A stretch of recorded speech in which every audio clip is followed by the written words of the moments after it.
Start with our water, and we need a tablespoon of butter. So put my butter in my water, and I'm going to put it in the microwave really quick.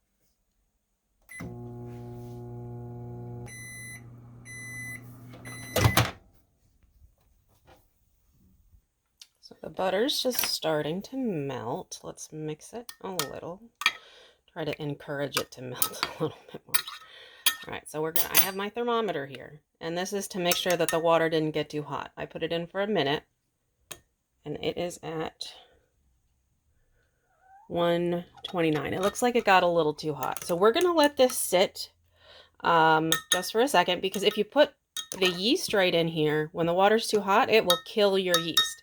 But you want it a little bit warm so that it encourages it to bloom and go to work. So we're just going to let this sit here just for a second.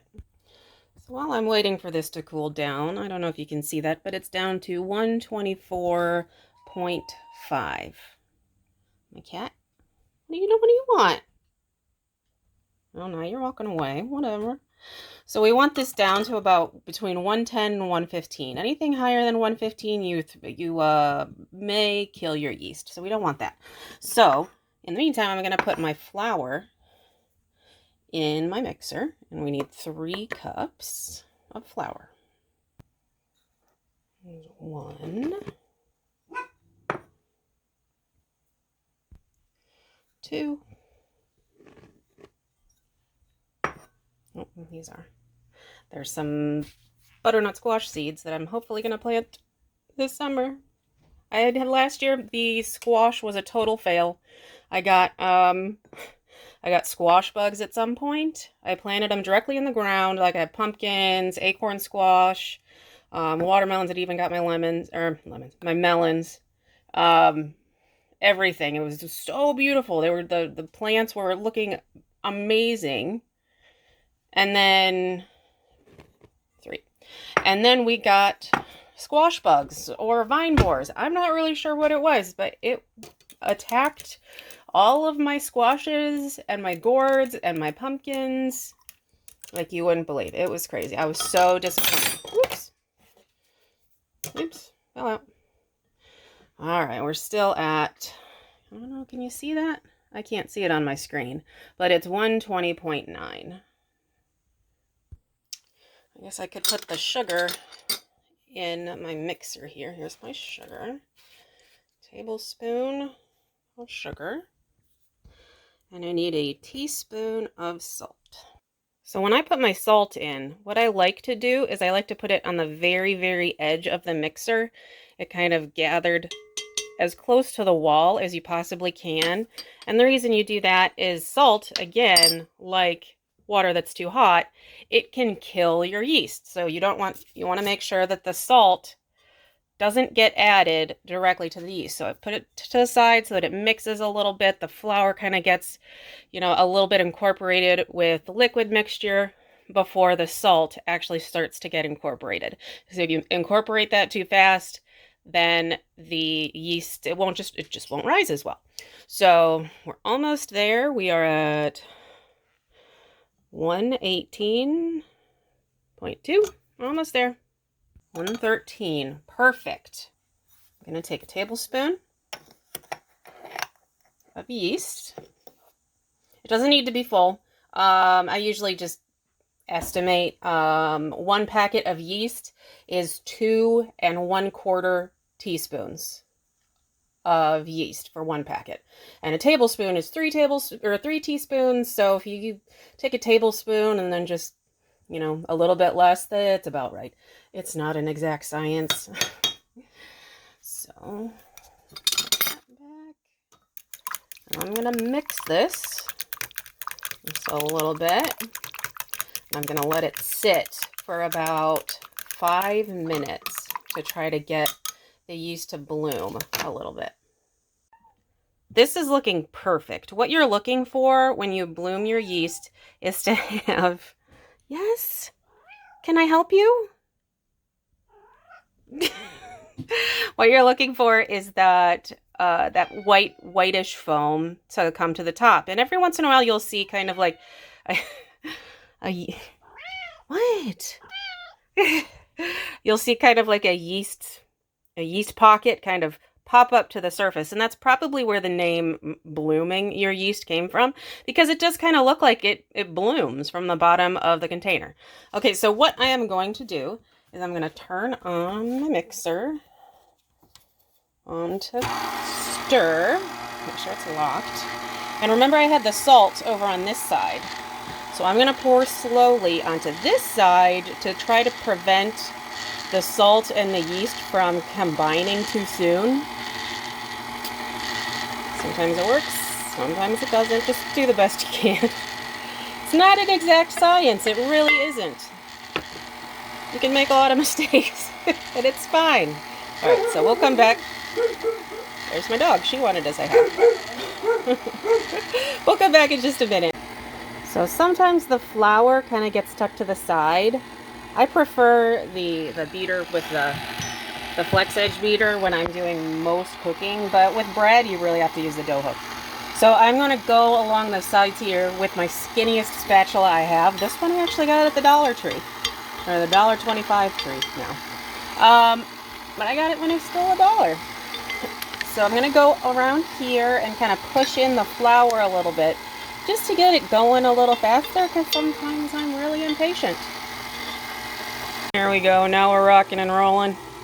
All of the flour is off of the sides, and it's working on incorporating everything into the dough ball. Go, little dough ball, go! I'm going to turn this off really quick to show you what I'm looking at. So, you see how it's kind of shaggy at the bottom there? It's not sticking to the bottom, but it's kind of like loose.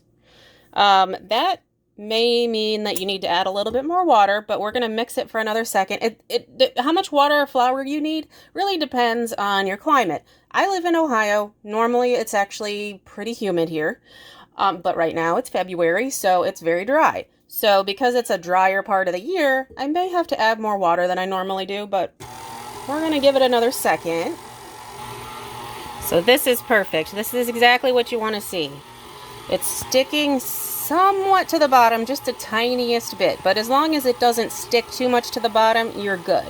You want it to clean the walls of all the flour, of all of the sticky stuff, and it just kind of go around. And we're going to knead this, officially knead it, for about 5 minutes in the mixer on low. Alright, so it's been going for a couple minutes. I'm going to take it out. Perfect. Yeah, see, it doesn't stick to your hands, but it wants to. I don't know how else to explain that. Like, it wants to stick to your hands, but ultimately it doesn't. It's like, I would really like to stick to your hand, but you know what, I'm going to let you go this time. So that's kind of the consistency that you want. A little bit tacky, I guess. I hate that word, but a little tacky. So after you're done giving it a knead, and however you do that, whether you do it by hand or you have a mixer, either way, you know, I'm going to put, the more I'm handling it, the more, oh, there's a little flour. Just put some flour on my fingertips here. The more I'm handling it, the stickier it's getting. So once it gets to the point where it's just a little bit too sticky to handle, that's when you kind of gotta. And I just put like a tiny bit just on my fingertips so that I can handle it. So, get flour kind of on the edges there. So I'm going to keep that there. So from here, you want to move it into a warm place. Maybe your kitchen is warm. Maybe it's the middle of summer and it can be in here. It's about 75 degrees in your kitchen sometimes in the summer. That's perfect. Here, it's February, so I have to kind of create a warm environment. What I do is I put it in my Instant Pot on my yogurt setting. And I just kind of let it sit there until it rises. What you can also do is put it in your stove and just turn the light on. And have the light on, and then you put your light on, put it in that very far back corner where the light is. That's a very good warm spot. If you can't just leave it in your kitchen because your kitchen just isn't warm enough, it's the wrong time of year for that. So I'm gonna take my dough ball. Let me put the lid up because I'm doing this one-handed. So I have a little bit of oil. This is my olive oil. I preferably use canola oil for this. But I broke my canola oil container just yesterday. So go me. I can't have glass things in my kitchen because they break. I'm pretty klutzy. So I got my dough ball here and I'm going to put it in here. And it can just kind of sit in there. It doesn't need to be pretty. And then I top it with a little bit more oil so that it doesn't dry out. Put the lid on. Stop yelling at me. There we go. Put my lid on, and then I'm just going to let it sit. So I have some errands to do, and I'm going to go do those. And when I get back, we'll see where it is. So it's been going for about an hour. Let's check it out. It's risen quite a bit. If you touch it, it kind of deflates. Let's see how high up it is. Looks like it did double in size, which is exactly what you want. So I'm going to gather this all up and turn it out onto my board really quick. So I have it on my mat here, and this amount of dough makes about, I think last time I made it, it was 8 pretzels. I think I've tried to do 6 before, and it just, the pretzels are too big. So we're going to do half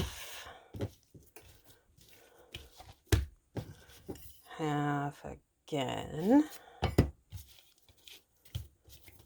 And then half one more time. And I'm just going to show you how to, this is hard to do with one hand. So I'm just going to roll this out just to show you. It rolls out pretty easy. You might need a little bit of flour on your fingertips. Hold on 1 second. So yeah, pretty impossible to do one-handed. So made a U. And then you cross, and I cross again, and then I fold over. And I got a little tiny pretzel. Look at that guy. And then I push these parts down, like into themselves. So I'm going to make 8 of these, and I'm going to get the water going. So I got my water started here, and I have a little bit of baking soda. You don't need a ton. It helps with the texture, basically. Like, so it doesn't do anything for the flavor. It makes it more, I don't know, doughy, I guess. If you're doing pretzels or bagels, when you put baking soda, just a tiny bit of baking soda in the water, that helps with the texture of what you're making. And we want to start, hold on. Where's my paper? We want to start the oven at 400. Back over here. Bake. Come on. All right, so that's going to get going. I'm going to make the rest of these pretzels, and I'll be right back. Got all of my pretzels pretzeled. So we're going to bring them over to the water. Hold on, I need to figure out a place to put this down.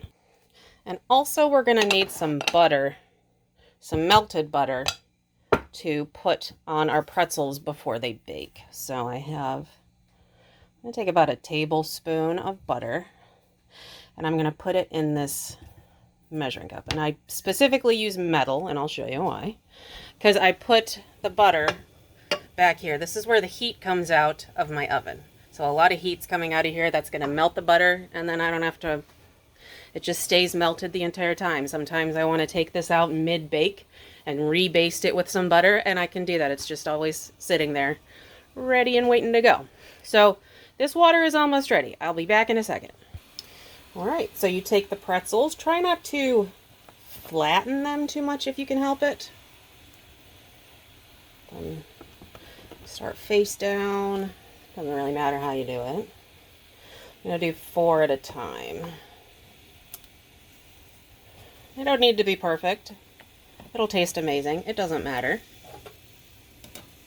And I just kind of give it a little nudge to make sure that it's not sticking to the bottom. And then I wait. Alexa, 20 seconds. You have to go about 20 seconds and then you flip them. Alexa, stop. Okay. I'm going to take what? I think that's the best tool for that. I'm going to use this tool to flip. Oh, a little splashy. That's okay. Flip. And flip. Alexa, 20 seconds. Out of my spice cabinet, I need to grab my pretzel salt, because as soon as these come out, you put, oh, Alexa, stop. As soon as these come out, while they're still, that little spider thing is not working for me today. As soon as they come out, while they're still wet, you put the salt on. So I'm going to put this here. I'm going to put the new pretzels in first.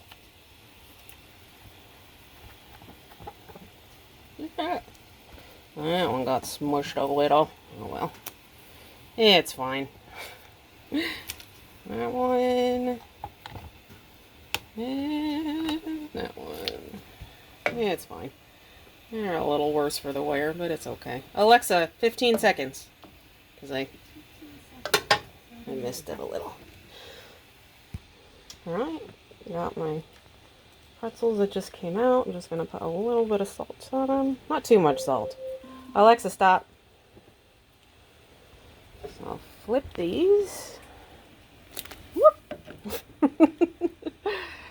Woo! Just water, right? Flip, flip, flip, go! Flip. There we go. Alexa, up. Alexa, 20 seconds. Alright. Sometimes it gets a little crazy when you're trying to do about 7 things at once. Okay. These are the last guys. How much time we got? 10 seconds. Make sure they're not sticking. See, they puff right back up. So I did kind of mangle them a little bit trying to get them in there, but they evened out. Alexa, stop.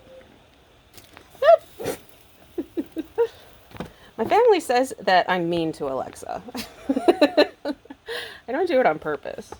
I promise. So I got these out. Probably should have buttered them before I salted them. Oh well. Again. Well, that's okay.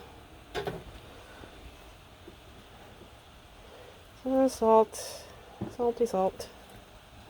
On these 4. I need to turn off that water. It's really going gangbusters. Alright. Turn off that water. Now I need a brush. Take some of the butter. Just go to town. Oh, lens got a little froggy.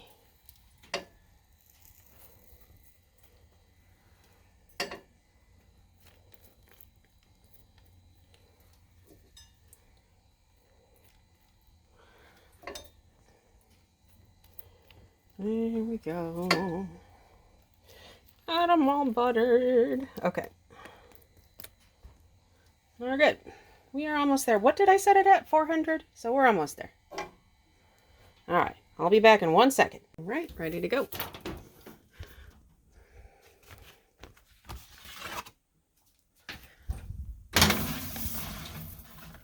That has to cook now for 8 minutes. There we go. Alexa, 8 minutes. 8 minutes. Starting now. And then you take it out, brush it again with butter, and then cook it an extra 2 minutes. Okay, now it comes out. Ooh, steamy. Okay. It's out to re-butter really quick.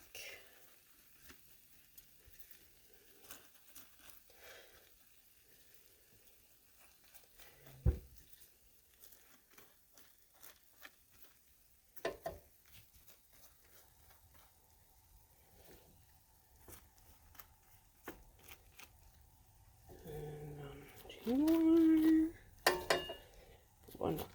last one. Back in the oven for 2 minutes.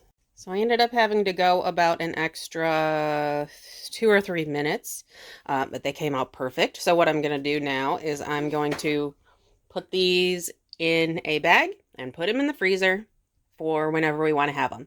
And all you do is you would take it out. I put mine in my toaster oven air fryer for about 12 minutes-ish, and believe it or not, when you freeze them and then retoast them, they actually come out better than they are right now. So I hope that you learned something. I hope you enjoyed the video, and thank you for watching. Bye.